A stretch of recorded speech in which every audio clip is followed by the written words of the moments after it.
It's wonderful that we have a considerable representation from the Northeast this year in the festival, because the logic for that was also the logic why it was so important to have DMC in the first National Pavilion of India at the Venice Biennale, which is to also talk about all the many zones of activity and aspiration that are marginalized in what passes for a national narrative. Having said that, it's very important for me to say that Sonal, Jain and Mriganka Madhukaillya represent a region. Their work does not merely or simply represent where they come from. They also have this transcultural and cosmopolitan sense of reaching out to other contexts of artistic production, and they have their own very particular artistic obsessions that they follow through. So what I would like us to do is actually, Sonal, Mriganka, if you could present your extracts, if you will, from your work, so that we all have a sense of what it is that you pursue in your work, and then we can engage in a conversation. Yeah. First, I would like to thank Vivek for inviting us and Goa Art and Literary Festival. It was a pleasure being in Goa and able to share our work. What we're going to do very briefly is that we're going to scan through some of our work. It's unfortunate that we're not able to play the whole thing, but extract of 4 works, and including the Periphery project. Without delaying, I would like to say that our practice primarily ranges from films, sound installations, and different kinds of projects involving different media. And also space we consider as part of one of our mediums, which we involve, including in the whole interaction with space and people and other kinds of things. So I would like to start with the film, which was was part of the Biennale, which is it's a 35mm film, but I'm just showing an extract from that film, about 2-3 minutes, and then we'll go and it's a film which is shot in a derelict old power station in Guwahati, and so I don't want to speak much about it. So.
So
So primarily, this is a long film, 39 minutes.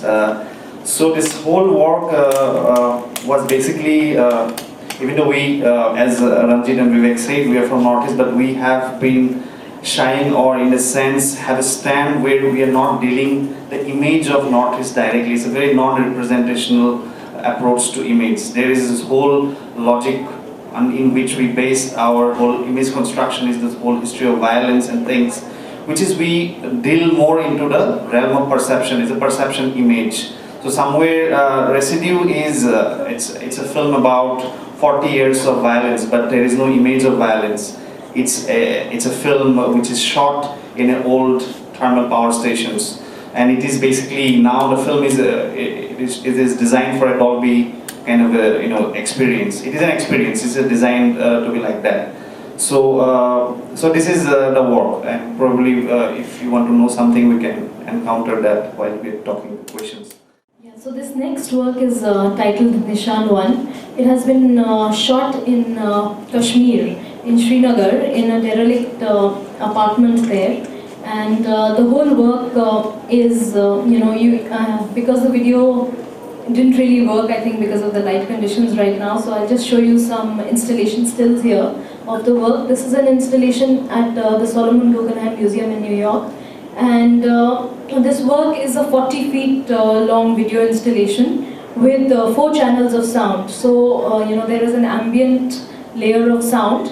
And also when you go under, these parabolic speakers, you hear a different set of sounds.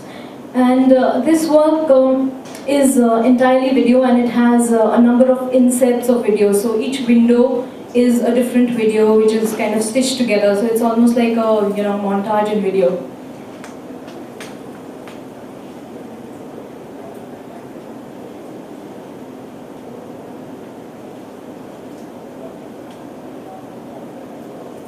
Nishan, the entire process of shooting and constructing this work was really, important for our art practice, because we were obsessed with the notion of time. What is time? What is narrative time? What is chronological time?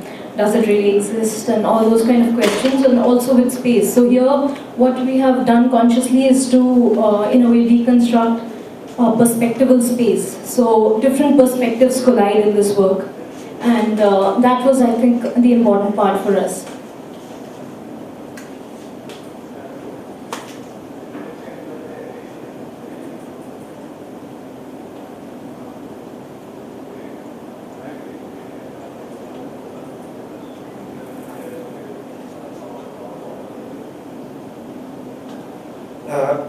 The third project which we're going to show, it is it is all the project we're showing. This is the only project which is, in one sense, collected or things borrowed from the location of Northeast India. But this work doesn't have an image. It's a sound installation. Basically, what we have done in Shillong and all across Northeast India, there is this whole ecological concept of sacred forest, and where the community or the Dorbars, kind of protect a kind of a forest system, which is called sacred forest system. So for over a year or 5 years, we have collected sound from this forest incessantly. From this forest, and because there is another thing is that there is kind of prohibition from the community that you cannot, like it's a village system where you cannot take anything out of the forest, not even a leaf. It is like prohibited. Something, a ghost or a spirit might haunt you or something might happen. So respecting that, what we have done, we have collected sound. Now it is interesting that we also had to discuss this with a lot of community leaders and kind of practitioners, that whether sound is a material. But so in a sense, it was decided that sound is not a material. It is something which is a state which is before matter. So in one sense, that after clarifying, we continued our recording process, and then after 5 years, we have installed this work in different parts of the world, including we were lucky also to install it in Shillong. It's called Trespassers Will Not Be Prosecuted. We the documentation we're showing, again, it is installed outside Guggenheim Museum in 5th Avenue, outside, so you can see this.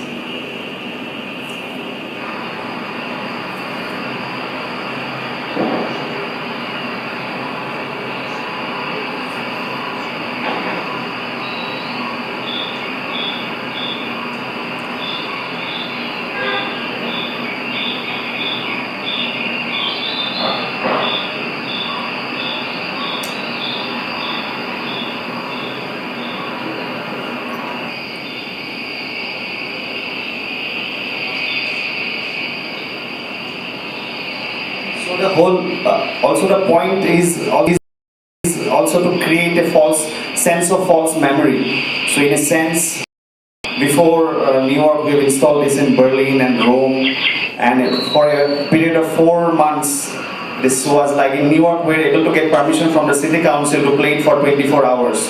The whole idea is to create false memory. So after the installation is over, to the neighborhood to create a kind of sense of false memory. Like there was very bizarre kind of events which happened in New York and in Berlin, that there was some birds which thought that there is a community of birds here. There was the kind of people who start camping, picnicking, all kinds of things.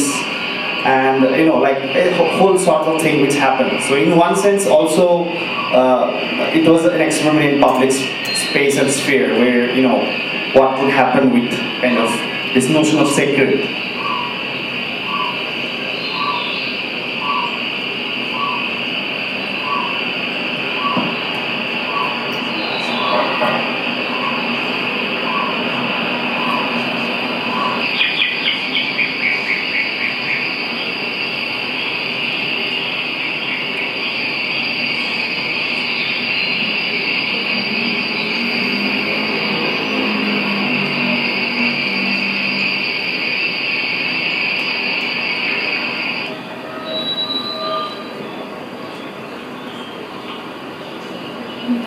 So the next project which we just want to touch upon briefly is the project Periphery, which is one of the main projects that we have been doing in Guwahati. It is we call it a space for hybrid practice. It's located on a ferry on the river Brahmaputra, and we've had various kind of events there, and the main reason for locating it on the river and as a vessel and as opposed to land is because the river Brahmaputra, as a lot of you know, is a transnational river, and we wanted to connect with the idea of flow, because Northeast India being such a landlocked area and all the politics around it, we thought it would be very interesting to use the boat.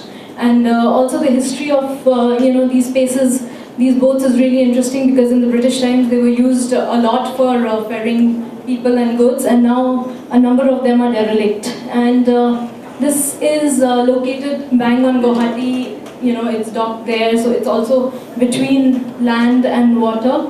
And on the one side of the city, which is the main city, is the South Bank, which is an urban area, and on the other side is the North Bank where we live, which is very rural. So, it's also a kind of interaction between the two sides of the river.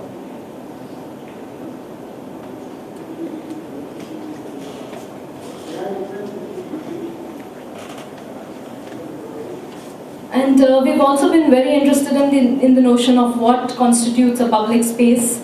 And in terms of using the ferry, it's been really very interesting as an experience for us, because when we started off, we had to negotiate with the government and get permissions and all of that, and people were quite resistant. But over the years, even the community of people who are actually living on the ferries, because it's a government-owned ferry, and there are a number of government servants who actually take care of them, of the ferries, they have come on board, and we have a fantastic relationship with them. So it's also very interesting as to how you can build communities with this kind of a space.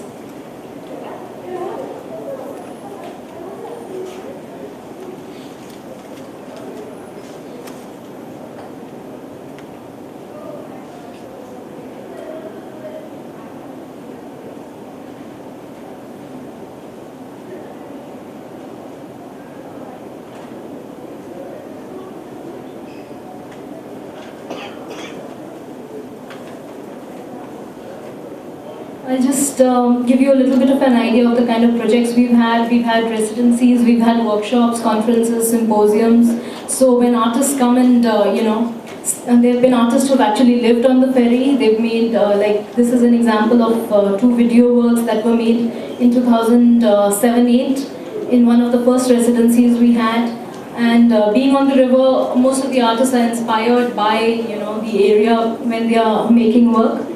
There was a very interesting project which an Belgian artist had done. His name is Barteku, and what he did was using local material. He wanted to create a food spiral, and what he did was finally he used bamboo, which was which is abundant in the region, and he created a spiral on top of the ferry which would grow food. And his whole idea was not to actually plant something there, but let wind and what is already there in the soil grow. So even when he left, the food spiral was thriving, and we've documented it through many months, and the plants actually started growing once he had left.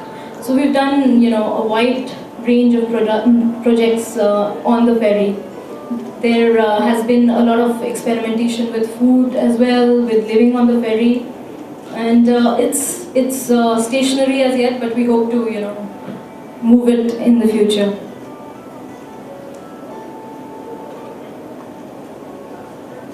All said and done, you are presenting a very sad picture. It's not a bright picture, but a very sad picture of whatever we see here. Really? My face. Why? Can we hold the questions for later? Because after this, we will actually go into a session where we deal with these questions, and then we'll take all of your very productive responses. As a forester, I would like to say something about So I think we can start. Actually, it's marvelous that questions have arisen in this way, because it means that the practice is provoking a strong response. But what I think we might do is to contextualize what DMC does in terms of where we are in contemporary art today, as well as the political and cultural questions that their work addresses. So let me begin by maybe just pulling you back from the projects to where it began, because Sonal and Mriganka represent a generation of Indian artists that don't emerge from the classical sort of arts pedagogy. You were both at the National Institute of Design, and you are with the IIT. You are still cradled within the IIT in a sense. So, I mean, I'd like you to maybe reflect a little bit on this whole development in our art scene, where from, say, the late 90s onwards, we had artists who came from the grounds of activism or technology, or a concern with science, or a concern with public sphere issues. and brought those energies into what was otherwise constrained within, activity constrained within a very simple kind of studio, gallery, museum kind of system. So do you want to talk a little bit about your beginnings at the NID with its own very particular heritage? I think, just to clarify, I studied in Baroda, but I did applied arts there, so I did nothing with fine arts. And then I was at NID, I was doing photography there, then I taught there. And at some point I was very, clear that I want to go into moving image, but again, I think there was already some kind of disillusionment with the entire system, and I didn't want to go into any kind of formal training. So I realized very quickly that I can teach myself whatever I really need to know. And also, the other position was, like you said, you need to do something which has some meaning, because at the end of the day, what are you doing? So we decided at some point also to move back, and it was a really difficult move to actually go back to the Northeast and start working there. There were many instances where a lot of people told me that, what the hell are you doing? What do you think you're doing here? After getting all this education, you're coming back and all of that. And it was, it was funny, but yeah. So it was a conscious move. Also, what you just mentioned is like, in a sense, after spending some time, also we spend time in Gujarat in a very wrong amount of time when Gujarat riots happened.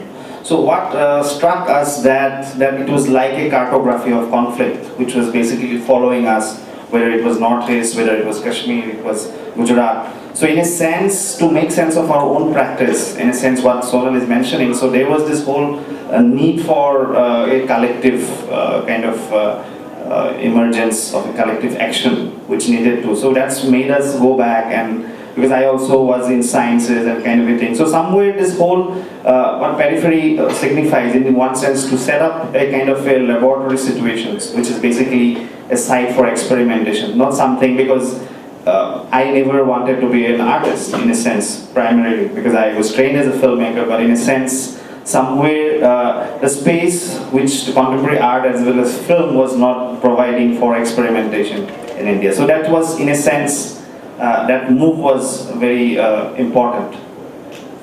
Not coincidentally, we first met in Srinagar. So it was, I think there's also an awareness of addressing a very particular kind of situation. Well, someone just said that, you said, Sonal, you talked about how the Northeast is landlocked. But it's also, as we all know here, it's also locked in many different ways. I mean, it's been under the Armed Forces Special Powers Act since the middle of the 50s, which technically means that any lieutenant in the army has more real power than a magistrate, which is not a very happy definition of democracy.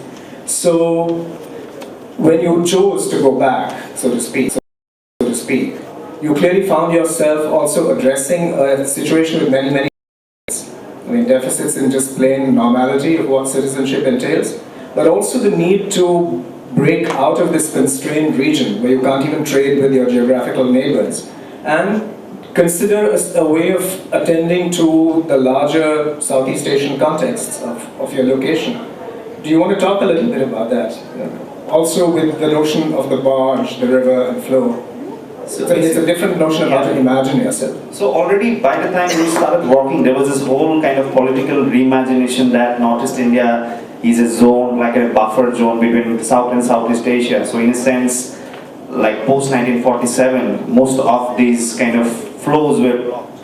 It was disrupted. So different kind of nationalist forces were put into place, and something like Tibet or China is look into suspicion. Bangladesh issue was becoming, imminent.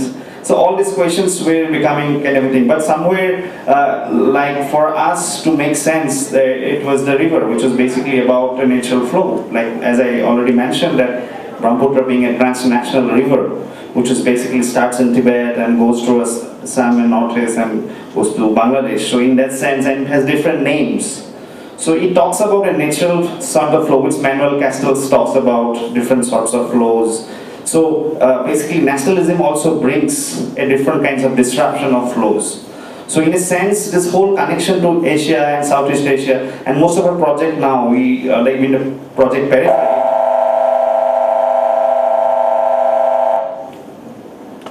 the project Periphery was also is like a manifesto, because in a sense it was about imagining a post-binary situation. It was PERIFERRY, so it was kind of saying that you can create as many peripheries like which is outside of this center periphery model. So in a sense, we also experimented doing periphery in Berlin, in former East-West Germany, and try to create this situation to understand, and from there that lessons, historical lessons, that what can be more imagined. So similar way, it was this kind of creating new networks with Asia, and kind of seeing ourselves, reappropriating ourselves, and it was like conflict is, in a sense, it give rises to a specific image, kind of images, which we were not so much interested. Maybe a couple more questions before we open it up to the floor. Speaking of networks, I want to link this to a question that came up yesterday in the discussion after Avijit's film, when we were talking about how, as an art ecology, we in India lack many different kinds of production systems. But again, you represent a generation of artists that has been able to reach out to transnational networks for support of various kinds and for a larger assembly, in a way. Seed funding for some of your projects came from the Triangle Arts Network. So do you want to talk a little bit about that process of getting yourself out of a situation where you have to depend only on the state or private capital, each with its own eccentricities, and how did it then become part of this larger transnational network?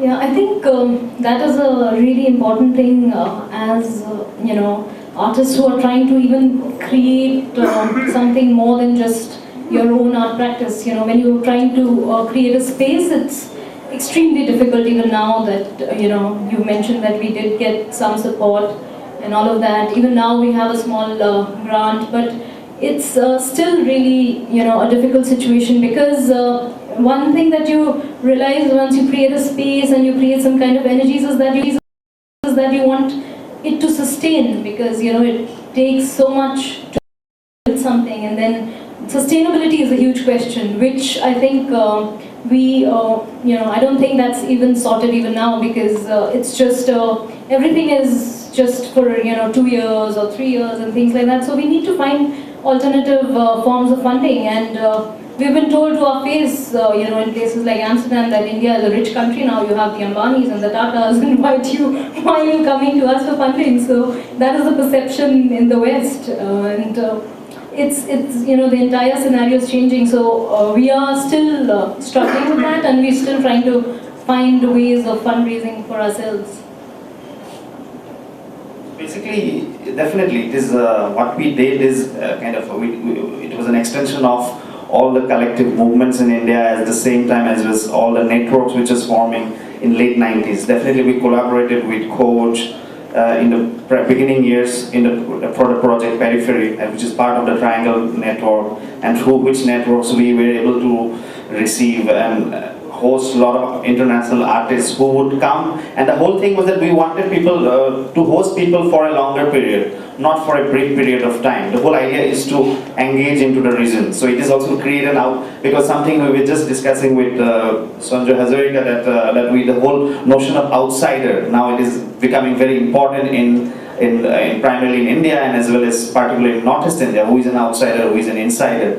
So all this to find these answers. So somewhere we have to tackle many more challenging things. So definitely, so we are connected to this network because we had this option of creating this network, and it is primarily now it is very difficult to sustain in a day-to-day basis. But definitely, the network is, I think, the only hope an artist can create. And actually, without Periphery, we would not have survived.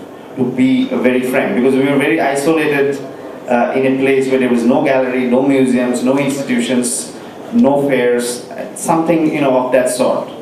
So we had to create for ourselves, and we primarily tell this again and again that we don't have a developmental agenda, that we are not trying to develop art and culture scenario. We're doing it very much for ourselves. That is very clear, It's a sort of Eastern model. I mean, it's also what Shahidul Alam is doing in Bangladesh, for instance, or Brito. It's interesting to look at how artists sustain their own practice, but also have this system of social connections. But essentially, I just wanted to bring to light some of these hard infrastructural questions and questions of practice, because all too often people see the surfaces of images and the front end of artistic practice. I think it's equally important to know how you come to that moment. But this is, I think, the moment to open it up to questions from the floor. Do we have a mic?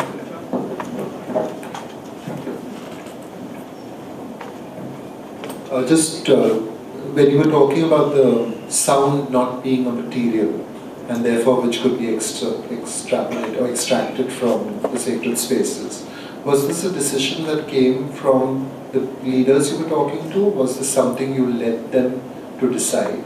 That's my first question. Second sort of question is, when I have Northeastern students who come to Bombay, and they feel extremely isolated and alienated from the flow of media, because they feel that there's no representation of themselves, there's no representation of their issues, which they find very perturbing. How then does something that you take, which is so site-specific, how does it play out in a place like Berlin or Rome, where there's even less awareness of those issues and identity problems? Yeah, to answer your first question, it was also our reading as well as conversations with the local leaders there and people who are associated with the forest. So definitely, because just to give you a background of how this worked, because we never thought we'd make a work out of this. It was just our experience, and we suddenly realized that this forest is it's a dense sound archive. The moment you're out of this forest, the sounds are not there. The moment you go in, because you hardly see any of these birds, and we're not bird watchers, we don't, have that kind of gear, but it's just the oral atmosphere there is so rich. So, that is where, we decided that, okay, this could be something interesting. But then the question of, immateriality or, the whole notion of what can you take and why are you taking it was very important for us, from the forest. And it was very interesting because we've installed this work first at the 48 Degree Public Art Festival in Delhi. And there we did it in an indoor space in the Natural History Museum. And there were some, there were some people associated with the art world who went out and were asking, the curator that where was their work? We didn't encounter their work. So that was a very interesting thing for us, because sound is still not, it hasn't got that kind of a reputation even in the art world. So it's just there or it's not there. So it's a very interesting thing. But in Berlin, it was fantastic because it was it was at the Deutsche Guggenheim at the facade. So we made a conscious decision to push the curators and the museums, because all these exhibitions that we've shown this work in were predominantly moving image works. And we said, no, we have the sound piece. So they said, okay, why don't you do it inside? We were like, no, we would like to do it in a public space. So we pushed, and we said, okay, can we do it outside, where people don't have to pay to come in. And even in Deutsche Guggenheim, it was installed for 2 hours after the museum closed. So that was also very interesting for us. And it was it was fantastic to just watch the reaction of people, because it was this whole set of sounds which were alien to the people, and there were some particular sounds of crickets which again we recorded, which people didn't know what these sounds are, and that was amazing for me, because you've grown up listening to these sounds and you don't realize that urban people would not even know what the origin of those sounds is. So it was fantastic. And another experience I'd like to share with you is, they have this very fantastic program where they get young school children into the museum to look at the exhibits and then, draw and paint. And the chief curator there told us that, all the small kids were drawing forests, out of their imagination from these sounds, and that was really great. Can you take your second question, which I forgot? Can you? No, I was saying that there's a sense when the Northeasterner comes to mainland India, and I don't want to play with these binaries too much, but there is that sense that the Northeasterner feels that there's a flow of information which is not about the Northeast. So I was wondering, when you take something, one of your works like Periphery or what you showed us, that the interior of the power plant, and you show it in, say, Berlin, where there's even less knowledge about this landlocked and very locked, as Ranjit put it, area. How does that play out? And do you feel perhaps then that the lack of context that people have affects the reception of the work or the intensity with which they might receive the work? So basically, in the very beginning of our career, which is what you just said, is whole media and the whole media infested society as this kind of a thing, and the whole media information about Northeast. Like there was this, like we have also a work which we made about how mainstream films and things looks very like a very racist kind of things about Northeast India. So there's a whole range of work which we have done long time back, but after some time we have decided that we are not here to provide information. So somewhere, it's like we also start asking ourselves, what are we really doing? Because we don't want to become media. In one sense, we understand this whole problem of media, because in one sense, I can say, quote from a very reputed TV channel, they said, why do we have to show about Northeast? Because the population of one town in Uttar Pradesh is higher than 2 states in Northeast. So who is going to get benefit if somebody has to know about Northeast? So nobody is really, and at the same time, it's like media is not doing something which is, I think, in the beginning we thought, okay, media should, but in a sense, with this kind of atmosphere showing kind of, because already we have local television which is creating an atmosphere of violence, again, like censorship and all kinds of things. So somewhere we started getting interested in 2006 about this whole notion of non-representation. So in a sense, it is not representing Northeast, but most of our work is about Northeast, but it is through different means. Like Residue, we make it a point that we have a seminar or a talk or something where we speak out, or there is a publication. But the work not necessarily have to be a media which represents Northeast. At the same time, like like nobody knows us. To be very frank, nobody knows us in Northeast probably, because as Vivek said that they refused to, the Assam government refused to recognize who is this dodgy institution called Desire Machine Collective. Yeah, it sounds very dodgy. So somewhere you get into, so we are not also making an effort, because we're not saying that, oh yes, we are the forerunner of Northeast India. We're not. We're actually downplaying that and saying, because it's too much of this burden of representation of Northeast and that kind of a thing, of the colonial, from the things, and this whole Northeast tag itself is quite overpowering. So in a sense we have to, and what I see is that in the young people more and more, and I see the possibility, like some of the future projects which we're discovering, is that a lot of people are now dissociating, the people from Northeast. What you say is also dissociating themselves, who are staying in Delhi or Bombay. I could see their body language or their whole thing is, it can be anywhere, it can be, so in somewhere, they're reinventing themselves. I'm not saying this is good or bad, but somewhere this whole reinvention is happening. This distanciation is really has started happening now. I thought actually it was the other way. Sorry, one second. Because Mr. Maktu and then...